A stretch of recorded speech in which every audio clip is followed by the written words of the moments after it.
Բարի երեկո, եթերում օրդրատվականի հիմնական թողարկումն է եւ այսօր ծրագրում։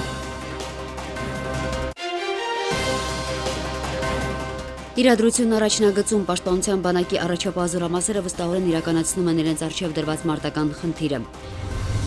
Մինչև շաբաթվա վերջ համանախագահները կայցելեն տարածաշրջան, Ալիևյան կլանը հասցրել է աչքի ընկնել իր ապակառուցողական կեցվածքով։ Անիմաստ ու անհասկանալի համահունչ միապետական հռետորաբանությանը, Ադրբեջանա-Ղարաբաղյան հակամարտության շուրջ հարևան երկրի նախագահի երևակայությունը։ Ինչ վերաբերում է ինքնավարությանը, ապա Ադրբեջանի իշխանությունները լավ կանեին ինքնավարություն տային այդ երկրում ապրող ազգային փոքրամասնություններին։ Թուրքիան որևէ անելիք չունի Ղարաբաղյան հակամարտության գործընթացում, քաշ դիտակցելով եւ իմանալով, որ Ղարաբաղյան հակամարտության մեջ ներգրավված Ադրբեջանի Հանրապետության անմիջական թիկունքին հենց Թուրքիայի շունչն է։ Հայտնվել այնտեղ, որտեղ քեզ չեն սպասում, ինչու է Թուրքիան փորձում ու այդքան ձգտում ներգրավվել հակամարտության կարգավորման գործընթացում։ Դասարաններում այնքան էլ հարմարավետ չէ, ցուրտ է, ինչ քայլեր է ձեռնարկում կրթության, գիտության և սպորտի նախարարությունը։ Դպրոցաշինության տեմպերը վերջին տարիներին, ինչ պայմաններում է մատակարարվում գիտելիքը, օրախնդրային ինչ հարցեր կան։ Համեստ ու կոկիկ բնավորությունը կտավներին է փոխանցել պարզ գույներով ու անկեղծությամբ։ Այսօր Ստեփանակերտի պատկերասրահում գեղանկարիչ Խաչատուր Ազիզյանի կտավների ցուցադրություններ։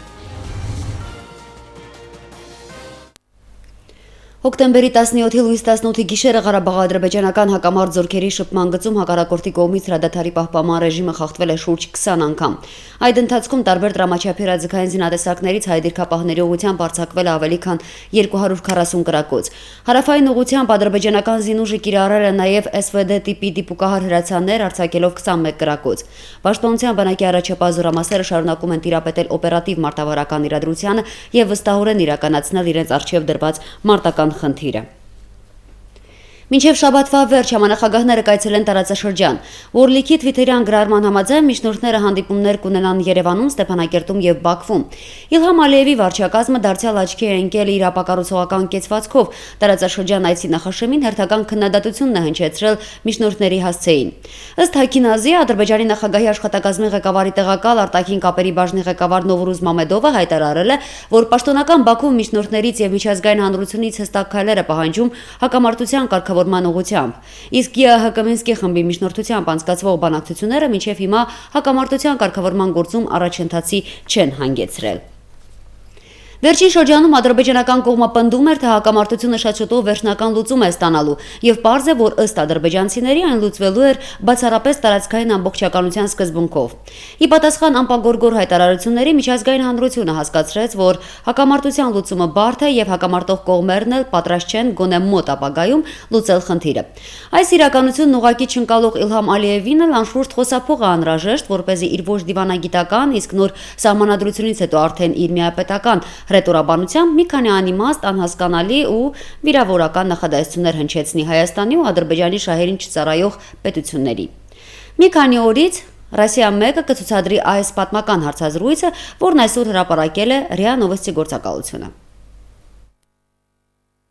Ադրբեջանի նախագահին արտահայտվել էր պետք խոսափողի դերը ստանձնել ռուսական մեդիայի դեմքերի Դմիտրի Կիսելյովը։ Երկարաշունչ հարցազրույց համեմված գովաբանությամբ ու չիմաստավորված հիացմունքով իրականությունից կտրված մատնախոս կարող է զարմանալ Ադրբեջանի հզորությամբ տնտեսական նախագծերով, որոնք ի դեպ թղթի կտորներ են, զարգացման հեռանկարներով, որոնք փոշիանում են նավթի գնանկմանը զուգահեռ։ Այդ հարցերում սակայն Ալիև կրծերի երևակայությունն այնքան էլ մտահոգիչ չէ։ Անիմաստ կլիներ չսպասել, որ հարևան պետության բռնապետը հերթական անգամ Ադրբեջանա-Ղարաբաղյան հակամարտության թեմայի շուրջ հերթական դատարկաբանությամբ հանդես չէր գա։ Կրծեր Ալիևի միտքը կրկին փայլատակեց եւ մեծահոգաբար որոշեց Լեռնային Ղարաբաղին ինքնավարության կարգավիճակ շնորհել։ Հայտարարությունը Ստեփանակերտում անարձագանք չմնաց։ Նախագահի աշխատակազմի տեղեկատվության գլխավոր վարչության պետ Դավիթ Բաբայանի խոսքով Ադրբեջանի նախագահի հայտարարությունները, թե իրենք պատրաստ են Լեռնային Ղարաբաղին ինքնավարության կարգավիճակ տալ, հերթական անգամ ցուցադրում են, թե Բաքուն որքան պատրաստ չէ համապարփակ եւ երկարաժամկետ կարգավորմանը։ Կարելի է ասել, որ առաջընթաց կա։ Եթե Ալիևն առաջ խոսքով եւ գործով գործադրում էր բոլոր ջանքերը, որպեսզի ոչնչացնի Լեռնային Ղարաբաղը, ապա հիմա նա արդեն խոսում է ինքնավարությունից։ Եթե նման դինամիկան շարունակվի, ապա մի քանի ամսից Ալիևը կարող է ճանաչել Լեռնային Ղարաբաղի Հանրապետությունը։ Դա ամենաադեկվատ քայլը կլիներ։ Ալիևի ներկայիս հայտարարությունը ապակառուցողական բնույթ է կրում եւ միայն ծիծաղ ու խղճահարություն է առաջացնում։ Ինչ վերաբերում է ինքնավարությանը, ապա Ադրբեջանի իշխանությունները լավ կանեին ինքնավարություն տային այդ երկրում ապրող ազգային փոքրամասնություններին, դալիշներին, ավարներին, լեզգիներին, թաթերին եւ այլ ազգություններին, ընդ որում դա անեին նախքան իրավիճակը մեծամասշտաբ բախման վերածվի։ Մինչդեռ այդ ազգությունները ապրում են ուժեղ ճնշման տակ եւ գրեթե համակենտրոնացման ճամբարների պայմաններում։ Շուշացավ արձագանքը նաև Երևանից Հայաստանի Հանրապետության ազգային ժողովի փոխոսնակ Էդուարդ Շարմազանովը միտքը ձևակերպեց հստակ Ալիևը չէ որ պետք է որոշի Լեռնային Ղարաբաղի կարգավիճակը, նրա հայտարարություններն անտեղի են։ Եթե պարոն Ալիևը տեղյակ չի, ապա ես տեղեկացնեմ, որ բանակցային սկզբունքներից մեկը ինքնորոշման իրավունքի իրացումն է։ Մինսկի խմբի համանախագահ երկրների նախագահները բազմաթիվ անգամներ հայտարարել են, որ ինքնորոշման իրավունքի իրացումը 3 սկզբունքներից մեկն է՝ տարածքային ամբողջականության եւ խաղաղ կարգավորման հետ մեկտեղ։ Ադրբեջանի կազմում Նախիջևանի ինքնավար հանրապետության գոյությունը լավագույն վկայությունն է, որ հայերը չեն կարող ապրել ինքնավար հանրապետության քաղաքացու կարգավիճակում Ադրբեջանի կազմում։ Ինչ տեղի ունեցավ Նախիջևանում։ Մենք տեսանք, որ Ադրբեջանի բարձրագույն ղեկավարությունը եւ ադրբեջանցիները ոչ միայն հայ ժողովրդին էր հետապնդում, ոչ միայն կազմակերպում էր ջարդեր Սումգայիթում եւ Բաքվում, այլ նրանք կազմակերպեցին հոգեվոր մշակութային հուշարձանների, համաշխարհային ժառանգություն համարվող տասնյակ հազարավոր խաչքարերի ոչնչացումը։ Ադրբեջանցիներն անգամ հայկական խաչքարերի նկատմամբ չկարողացան հանդուրժող լինել։ Հայ ժողովրդի նկատմամբ ինչպես կարող են հանդուրժող լինել։ Շարմազանովի խոսքով Արցախի ժողովուրդը պետք է օգտվի ինքնորոշման իրավունքից եւ կայացնի իր որոշումը։ Նա վստահություն հայտնեց, որ նոր հանրաքվեի դեպքում Արցախի բնակչությունը կկայացնի նույն որոշումը, որը կայացրել է 1991 թվականին։ Ցանկանա Ալիևը թե ոչ, աշխարհը հիմա գնում է ինքնորոշման իրավունքի իրացման ճանապարհով, իսկ գետի հունին հակառակ գնալն անհնար է։ Արցախի միջազգային ճանաչումը ժամանակի խնդիր է։ Արցախն այսօր կայացած ժողովրդավարական հանրապետություն է։ Հարկ եղած դեպքում կարող է ժողովրդավարական դասեր տալ սուլթանական Ադրբեջանին։ Արցախի հարցում մեզ համար ամենակարևորը կարգավիճակի հարցն է։ Արցախը որևէ կարգավիճակով չի լինելու Ադրբեջանի կազմում։ Սա է մեր պատասխանը պարոն Չեմբերլենին։ Եվս մեկ հետաքրքիր դիտարկում, մինչ Ալիևը պարծենում է իր երկրի տնտեսության կառուցվածքով նավթից չկախված լինելու ստեր է հորինում, այդ երկրի կառավարությունը կենսաթոշակային տարիք ավելացնելու վերաբերյալ որոշում է ընդունում։ Ադրբեջանի կառավարության որոշման համաձայն կանանց կենսաթոշակի անցնելու ենթակա տարիքը 60-ից բարձրացվել է 63-ից, տղամարդկանց համար 63.5 տարեկանից բարձրացվել է 65 տարեկանի։ Ծերության կենսաթոշակ ստացողների թիվը 2010-ից 2016 թվականն ընկած ժամանակահատվածում ամեն տարի միջինը 10,000-ով պակասել է։ Ինչ խոսք, ծերերի հաշվին փրկել առանց այդել ծանր վիճակում հայտնված պետական բյուջեն շնորհակալ գործ չէ։ Պարզապես խոսելուց առաջ առկա իրողությունները հաշվի առնելն անհրաժեշտ է։ Սամվել Բալայան, օր։ Ռուս-թուրքական հարաբերությունները բարելավում են, Անկարան փորձում է տարածաշրջանային զարգացումներում ավելի ակտիվ ներգրավել, մինչև շաբաթվա վերջ նախատեսվում է ԵԱՀԿ Մինսկի խմբի համանախագահների այցն Արցախ։ Այս զարգացումներից ինչ ակնկալիքներ կարող է ունենալ Արցախը, մեկնաբանել է ազգային ժողովի դաշնակցություն խմբակցության ղեկավար Դավիթ Իշխանյանը։ Մոսկվա-Անկարա հարաբերությունները շատ դեպքերում որոշիչ դեր են ունենում տարածաշրջանային զարգացումներում։ Դավիթ Իշխանյանը սակայն կողմնակից չէ դրանց չափից ավելի մեծ կշիռ տալուն։ Իհարկե մի դեպքում հայությունը կարող է շահել, մի դեպքում նոր մարտահրավերների առաջ կանգնել, բայց պատմությունը ցույց է տալիս, որ ռուս-թուրքական հարաբերությունները պարբերաբար լավանալ, վատանալու միտում ունեն, կախված իրավիճակից, եւ մեր ամփոփող հետաքրքրությունները պաշտպանելու համար ավելի շատ հայկական գործոնը ուժեղացնելու ուղղությամբ պետք է աշխատել։ Ամենակարևորը դա ռազմավարական առումով մեր հաջողություններն են, որը ակնհայտ կարող է ուրվագծվել միայն մեր ընդհանուր դերակատարությամբ, հայկական գործոնի դերակատարությամբ եւ շատ չպետք է մենք այսպես ոգևորվենք, այլ պետք է կարողանանք այդպիսի հանգրվաններում մեր ուրույն տեղն ու դերն ունենալ։ Ռուս-թուրքական հարաբերությունները այս փուլում բարելավվելու միտում ունեն, դա հայկական կողմի համար նոր մարտահրավերներ է նշանակում։ Սիրիայում եւ ներքին խնդիրներում խճճված Թուրքիան չի զլանում նաեւ Ադրբեջանա-Ղարաբաղյան հակամարտության մասին խոսել, վերջերս իր նախագահի բերանով հայտարարելով, թե պատրաստ է իր դրական դերն ունենալ հակամարտության կարգավորման գործընթացում։ Ես կարծում եմ հայկական դիվանագիտությունը, քաղաքական գործիչները պետք է միանշանակ իրենց տեսակետը արտահայտեն, իսկ այդ տեսակետը չի կարող տարբերվել նաև իմ տեսակետից, այն որ Թուրքիան որևէ անելիք չունի Ղարաբաղյան հակամարտության գործընթացում, քաշ դիտակցելով եւ իմանալով, որ Ղարաբաղյան հակամարտության մեջ ներգրաված Ադրբեջանի Հանրապետության անմիջական թիկունքին հենց Թուրքիայի շունչն է։ Մյուս համանախագահներն այս հայտարարությանը առանձնապես չարձագանքեցին։ Մոսկվայի արձագանքը եղավ արտգործնախարարի մակարդակով։ Անմիջական հակամարտության կարգավորմանը Թուրքիայի մասնակցության մասին չխոսեց, բայց նշեց, որ Հայաստանն ապաշրջափակելով եւ հարաբերությունները Երևանի հետ կարգավորելով Թուրքիան կարող է ընդհանուր գործին նպաստել։ Այս հարցը պետք է դիտարկել ռուս-թուրքական հարաբերությունների ընդհանուր համատեքստում եւ կարծում եմ Ռուսաստանը այս հանգրվանում իր շահերը հաշվի առնելով նման հայտարարություն է հնչեցնում եւ հավանաբար ունենալով նաեւ ներքին որոշ պայմանավորվածություններ ուղղակիորեն նկատի առնելով միջին արևելքում ծավալված իրադարձություններ։ Արևմուտքի գնահատականն ավելի վաղ էր հնչել, դեռ մինչև Թուրքիայի ակտիվանալը։ Հակամարտության կարգավորման արդյունավետ ձևաչափը գործողն են համարում, բայց տեսանելի ապագայում կարգավորման հարցում էական տեղաշարժեր չեն ակնկալում։ Հայտարարության հեղինակը Ամերիկայի Միացյալ Նահանգների պետքարտուղարն էր։ Այդ առումով առավել քան կարևորվել է նաև ստատուս քվոյի հաստատումը եւ պահպանումը։ Այս ամենի հաշվարկով Ստեփանակերտը ինչ ակնկալիքներ ունի Մինսկի խմբի համանախագահների հերթական այցից, որը մոտ օրերս է նախատեսվում։ Դավիթ Իշխանյանը հարցը երկու կողմից է դիտարկում։ Մինսկի խմբի համանախագահների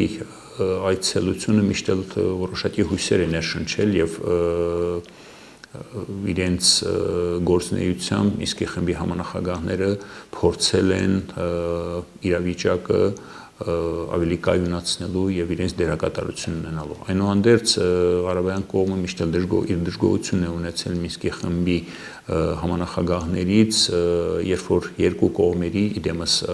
Ղարաբաղյան եւ Ադրբեջանի կողմերի միջև հավասարության նշան էր դրում։ Այս պահին առավել եւս կարևորվում է Վիեննայում եւ Պետերբուրգում ձեռք բերված պայմանավորվածությունները կյանքի կոչելը։ Խոսքը Ադրբեջանա-Ղարաբաղյան շփման գծում խախտումների հետաքննության մեխանիզմների մշակման եւ Անջեյ Կասպրիկի գրասենյակի հնարավորություններն ընդլայնելու մասին է։ Դա ցանկալի է, սակայն դաշնակցական գործիչը լավատես չէ։ Ամիսներ առաջ շատ չէր հավատում, այսօր էլ վստահ չէ, թե միջնորդներին կհաջողվի այդ հարցում Բաքվի դիմադրությունը կոտրել։ Երբ որ այդ պայմանավորվածությունների մասին բարձրաձայն հայտարարվեց, ժամանակին էլ գոնե մենք մեր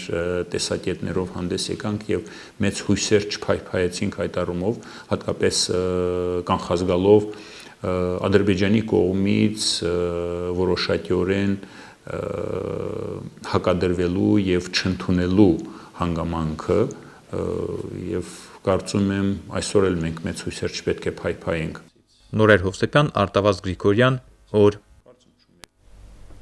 Եղանակի փոփոխություններով պայմանավորված ԼՂՀ կրթության, գիտության և սպորտի նախարարությունը հատուկ ցուցում է ուղարկել դպրոցներ առաջիկա օրերին դասապրոցեսը հատուկ ռեժիմով կազմակերպելու վերաբերյալ։ Ջեռուցման տարեշրջանն Արցախում սկսվում է նոյեմբերի 1-ից։ Ինչպես մեր թղթակցին այսօր ասել են նախարարությունում, նոյեմբերի 6-ին, երբ աշակերտները վերադառնան աշնանային արձակուրդներից, դպրոցները լիովին պատրաստ կլինեն ձմռանը։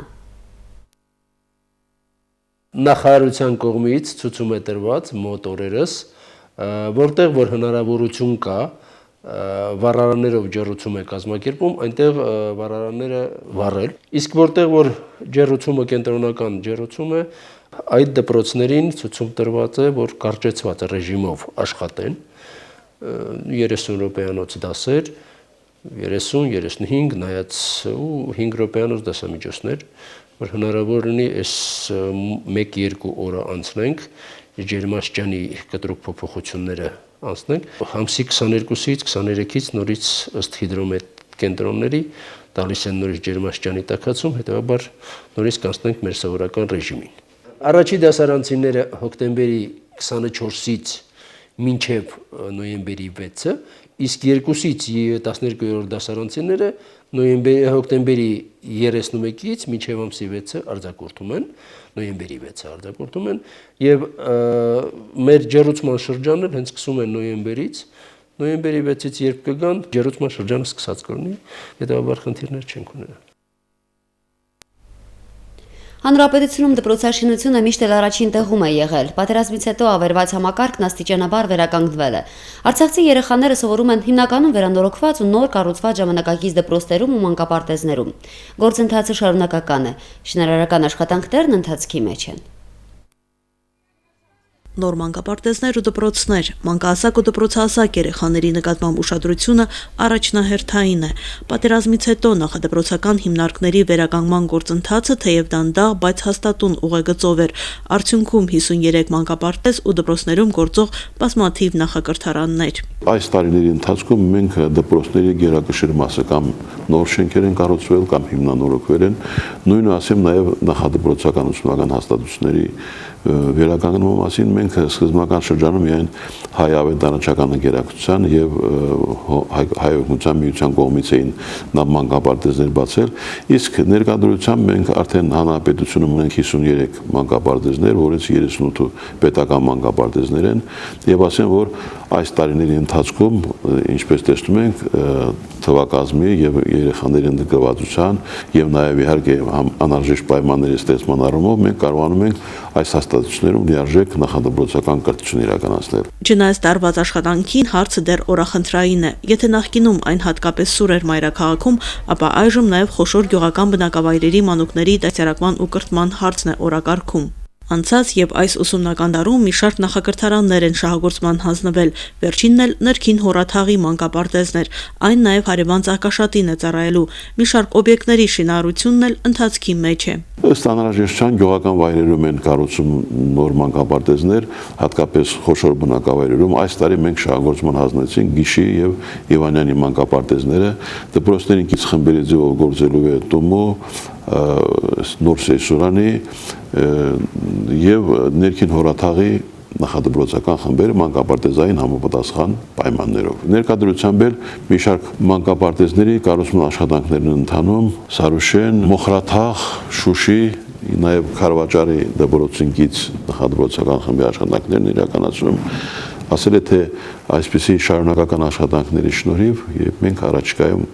որոշակիորեն կբարելենք նախադպրոցական կրթության խնդիրները։ Շինարարությունը չի դադարում նաև հանրակրթության ոլորտում։ Վերանորոգման աշխատանքների կողքին նոր ուսումնական հաստատություններ են կառուցվում, հանրապետության շրջաններն են թիրախում։ Շինարարական աշխատանքներ ընթանում Կարմիր Շուկա, Ուխտաձոր, Ազոխ, Միջնավան, Հերիկ գյուղերում։ Ընթանում են աշխատանքներ եւ պատրաստվածության աստիճանով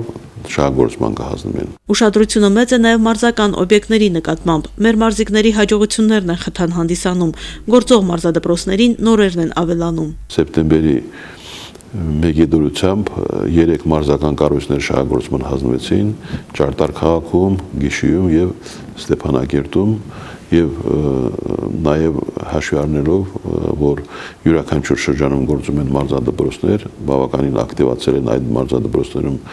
ընդգրկվածության աստիճանը, ակտիվորեն գործում են ստեղծված ֆեդերացիաները եւ կարելի ասել, որ հետաքրությունները սպորտի նկատմամբ առավել աճում են եւ նաեւ բավականին լավ արդյունքներ են հասնում եւ հայաստանյան առաջնություններում եւ միջազգային, ասենք Եվրոպայի աշխարհի առաջնություններում։ Օրորի ավելացող կրթարաններն ու մարզական դպրոցներն իհարկե աչք են շոյում։ Այս ամենի կողքին ակնկալվողը մարզական հաջողություններն ու ուսման որակի բարձրացումն է։ Մարինե Մկրտչյան, Հայկ Բաբայան, օր։ Այսօր Ստեփանակերտի պատկերասրահում բացվեց գեղանկարիչ Խաչատուր Ազիզյանի կտավների ցուցահանդեսը։ Արցախի նկարիչների միությունն է հյուրընկալել վաստակավոր նկարչին, ում կտավներն արվեստասերների մոտ հաճելի զգացումներ ու հույզեր են առաջացրել։ 68 տարեկան նկարիչն իր ստեղծագործական կյանքը փուլերի չի բաժանում։ Ասում է, ամեն կտավ առանձին պատմություն ունի եւ առանձին կյանք է բովանդակում։ Ազիզյան նկարիչը բազմիցս է եղել Արցախում, այս հայցը սակայն մյուսներից տարբերվում է կտավների ընտրությամբ։ Խաչատուր Ազիզյանը ստեղծագործել սկսել է մանուկ հասակից։ Փոքր էր, երբ գույները սկսեցին կախարդել նրան։ Ստեղծագործական աշխարհում իր տեղը գտնելու համար արվեստագետը չի դժվարացել։ Համեստ ու կոկիկ բնավորությունը կտավներին է փոխանցվել պարզ գույներով ու անկեղծությամբ։ Նկարիչն իր կտավները չի առանձնացնում ստեղծագործական փուլերի, ամեն մեկը մի ուրույն աշխարհ ու նոր մոտեցում։ Իսկ ահա ժանրի ընտրության հարցում նկարիչ Ազիզյանը համեստություն չի արել, այնուամենայնիվ գեղանկարչությունն է նախընտրում։ Բոլոր ժանրերից քիչ կան, որ ասենք պորտրետներ քիչ են բերել, բայց բոլոր ժանրերում էլ աշխատում եմ։ Եվ գրաֆիկա, եւ ժիվիպիս, բայց հիմնականում ես գեղանկարիչ եմ, իմ պրոֆեսիան։ Շատ կան կանացի կերպարներ, մի երիտասարդ աղջնակ նոր հարցրեց ինձ քիչ առաջ, ինչու են տղամարդիկ հագնված, իսկ կանայք մերկ հիմնականում նկարներում, ասացի, որպեսզի տղամարդն է գովերքում կնոջը։ Նկարիչ Ազիզյանը 68 տարեկան է, խոստովանում է, որ ստեղծագործությամբ ապրել է միշտ։ Հայաստանի Հանրապետության նկարիչների միության անդամ քարտուղար է, վաստակավոր նկարիչ, դասախոս։ Նրա ստեղծագործական ուղին երկար ու բազմաբովանդակ էր, անփոփոխը սերն էր դեպի արվեստը։ Արցախում ցուցահանդես կազմակերպելն էր խորհրդանշական ու յուրահատուկ է վարպետի համար։ Կտավների ընտրությունը զգուշորեն է կատարել։ Ստեղծագործում եմ մանկուց, սիրել եմ, այնուհետև գնացել եմ Թերլեմեզյանի ուսումնարան եմ սովորել, որից հետո Գեղարվեստի այսօր ակադեմիա է կոչում, այն ժամանակ Գեղարվեստաթատերական ինստիտուտ, հետո բանակ, հետո կյանք եմ մտել ու բուռն ստեղծագործական այսպես։ Այսօր Ստեփանակերտի պատկերասրահում նկարիչ Խաչատուր Ազիզյանի անհատական ցուցահանդեսն էր։ Արցախի նկարիչների միության անդամները ջերմորեն են ընդունել ավագ ընկերոջը։ Ամեն մեկն իր կարծիքն է հայտնել նկարչի ստեղծագործությունների վերաբերյալ։ Ընդհանրացնելով ամենը կարելի է առանձնացնել համեստ գույների ընտրությունն ու կտավների պարզությունը։ Այդ տաղանդն է, որ կարողանում հանգիստ ձևով զրուցումը ինքն էլ այմեջալոց բավականին հանգիստ անձնավորություն եւ նույնը փոխանցել է իր կտավներին։ Եվ այդ պահը ինձ բավականին ուրախացնում է, որ կարողացել է ես միշտ դնել իր գործի մեջ։ Իրոք նա բնություն էլ է նկարել, մարդն էլ է նկարել եւ վերջապես կենթանական տեսակներ էլ է նկարել։ Ամեն ինչի մեջ ինքը իր ասելիքը ունի, Խաչկը իր այդ ամբողջ ստեղծածով իրոք ուրախացնում է։ Խաչատուր Ազիզյանը Արցախ եկել է ընտանիքի հետ։ Ընտանիքի անդամներն Արցախում առաջին անգամ են։ Թորնուհին հիացումով է խոսում պապիկի մասին։ Լավ նկարիչ, թե բարի պապիկ հարցին ժպիտով է պատասխանում։ Երբ որ ինքը սկսում է աշխատել, մենք պետք է չլնենք տանը, որ չխանգարենք իրեն։ Ինքը մտնում է իր ներաշխարհի մեջ, ոչ մեկ չի խոսում, փակվում է իր մեջ, սկսում է ստեղծագործել։ Ինքը որպես նկարիչ ամենատաղանդավորն է իմ համար։ Ինքը ամենաասպարեզում նույնիսկ ամենատաղանդավորն է իմ համար, որտեղ ինչ ինքը անում է, միշտ լավ է անում ու ինչ ինքը նախաձեռնում է, միշտ գերազանց է նախաձեռնում ու անում ամեն ինչ։ Ամենալավն է։ Փոքրուց մինչև հիմա չեմ զգացել ինչ-որ մի բանի պակաս իր կողմից միշտ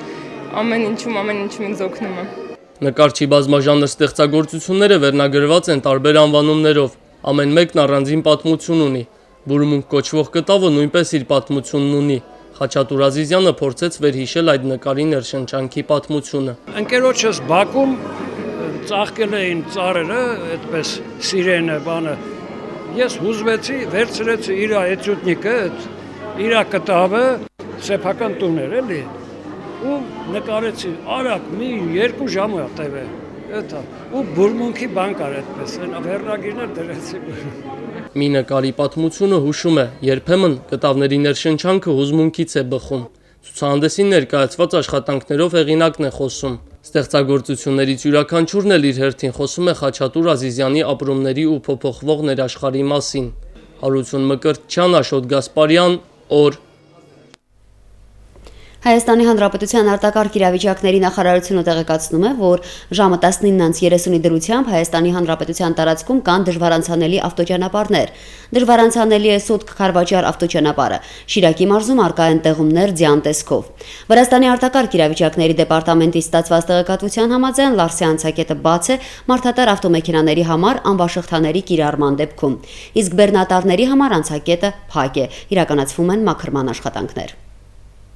Թե ինչպեսին կլինի եղանակը այսօր գիշեր եւ աղացերեկը մեր հանրապետությունում ծանոթացեք քիչ անց, իսկ ես ձեզ հաճելի երեկո եմ մաղթում եւ մինչ նոր հանդիպում։ SBS միայն որակյալ շինանյութ, ամրաններ անմիջապես Ռուսաստանի Դաշնությունից, ծառայությունների մատուցման նոր որակ, ամրանների կտրատում ըստ պատվիրատուի պահանջի, առաքում ընդհուպ մինչև երկարաչափ բեռ, մեծածախ ու մանրածախ վճարք, գանային հարմար տիրույթ, կախված տրամագծից ու ծավալից, SBS, ձեր օջախի լավագույն ընկեր։ Հանրապետության տարածքում կդիտրի փոփոխական անպամացություն, սպասվում են տեղումներ, լեռնային եւ նախալեռնային շրջաններում ձյան տեսքով, վարկյանում 3-ից 8 մետր արագությամբ արևմտյան քամի, օդի ջերմաստիճանը գիշերը 2 աստիճան ցրտից 2 աստիճան տաքություն, ցերեկը 3-ից 6 աստիճան տաքություն։